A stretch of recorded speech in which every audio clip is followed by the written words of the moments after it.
मुकनक India TV से मैं हूं भास्कर सुमन। दोस्तों, कल अकोला में योगेंद्र यादव पर बहुत बड़ा हमला किया गया, उनको धक्का मुक्की की गई और उनका जो प्रोग्राम था उसे फेल कर दिया गया।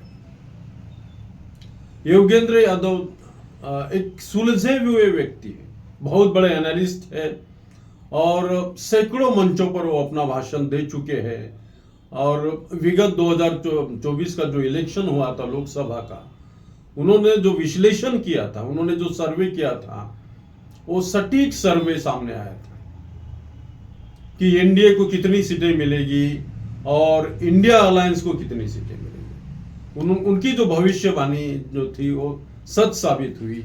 बाकी के जो सर्वे थे, अन्य लोगों ने जो सर्वे किए थे, वो सभी फेल हो गए थे, लेकिन योगेंद्र यादव इनकी भविष्यवाणी सच साबित हो गई। और वही है योगेंद्र यादव, जो ये पहली बार महाराष्ट्र में नहीं आए,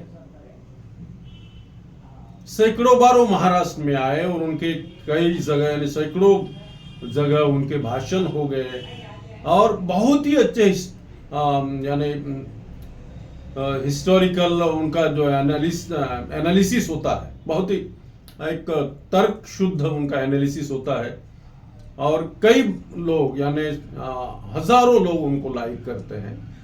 तो उनकी सभा जो थी कल अकोला में, एक विचार मंच था भारत जोड़ो अभियान के तरह, भारत जोड़ो अभियान के तहत वो उन्हें मंच पर बुलाया गया था और जैसे ही उनका भाषण शुरू हुआ, बहुजन वंचित आघाड़ी के लोगों ने वहां पर राडा शुरू कर दिया, उन्हें भाषण करने नहीं दिया और वहां पर धक्का मुक्की हो गई। वहां की जो कुर्सियां है वो तोड़फोड़ कर रख दी गई। इतना बड़ा हमला हो गया। क्या है कारण, क्या वजह हो सकती है? योगेंद्र यादव आरक्षण बचाओ, लोकतंत्र बचाओ, संविधान बचाओ को लेकर अपना अभियान चला रहे हैं, बहुत सालों से चला रहे हैं। वो नहीं चाहते कि एनडीए की सरकार फिर से दोबारा यहां आए। तो ये जो मसला लेकर आए थे, वंचित बहुजन आघाड़ी ने जो एक पॉइंट उठाया था, वंचित बहुजन आघाड़ी ने जो एक पॉइंट उठाया कि राहुल गांधी जब अमेरिका गए, वहां पर उन्होंने जो स्पीच दिया था कि उन्होंने ये कहा था कि आरक्षण हमें जो है समय के अनुसार और उसमें और ज्यादा हम और ज्यादा फीसदी उसमें आरक्षण बढ़ाएंगे। लेकिन जो मीडिया है, इंडिया का मीडिया है या एनडीए का जो मीडिया है, उसने यहाँ पर लोगों को यानी कंफ्यूज कर दिया, मिसगाइड कर दिया है कि राहुल गांधी जो रिजर्वेशन है वो समाप्त करना चाहते हैं। और वही कारण, उसी कारण को लेकर वंचित बहुजन आघाड़ी के 50-100 लोग वहां पर घुस गए उनके प्रोग्राम में और उन्होंने योगेंद्र यादव पर हमला किया, उनको बोलने तक नहीं दिया। ये बहुत ही यानी दुर्भाग्यपूर्ण एक मिसअंडरस्टैंडिंग है। हो सकता है कि वो किसी से पुरस्कृत होकर आए हो या वंचित बहुजन आघाड़ी के वो कार्यकर्ता नहीं हो, लेकिन वहां पर वंचित बहुजन आघाड़ी के कार्यकर्ता करके उन्होंने अपना परिचय दिया। लेकिन मुझे तो लगता है कि वो वंचित बहुजन आघाड़ी के कार्यकर्ता नहीं हो सकते, क्योंकि बहुत बड़ी एक दुर्भाग्यपूर्ण घटना है।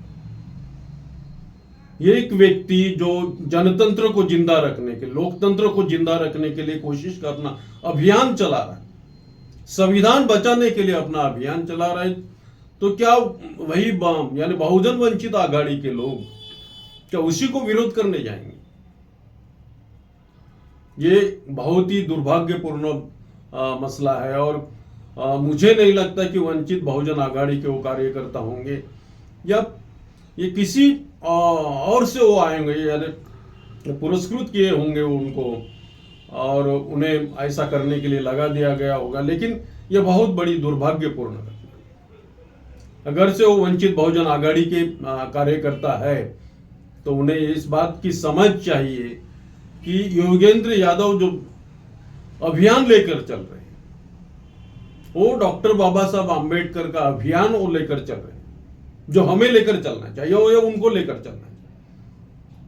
संविधान बचाओ, संविधान अभी खतरे में है या फिर लोकतंत्र खतरे में है, वास्तव में लोकतंत्र खतरे, संविधान बचाने की बात जो कर रही है, जो मुहिम चलाई जा रही, बहुत ही सटीक मुहिम है और उसमें जागृति लाने का काम योगेंद्र यादव कर रहे हैं, ये बहुत बड़ी बात है। और ऐसे योगेंद्र यादव पर इतना बड़ा हमला करना, ये महाराष्ट्र के लिए बहुत ही यानी कि दुर्भाग्यपूर्ण बात है। महाराष्ट्र को एक पुरोगामी राज्य करके देखा जाता है, कहा जाता है, लेकिन ऐसे राज्य में इस ढंग से ऐसी घटनाएं अगर से होती है तो ये बहुत ही निंदनीय है। तो धन्यवाद दोस्तों, आज के लिए बस इतना।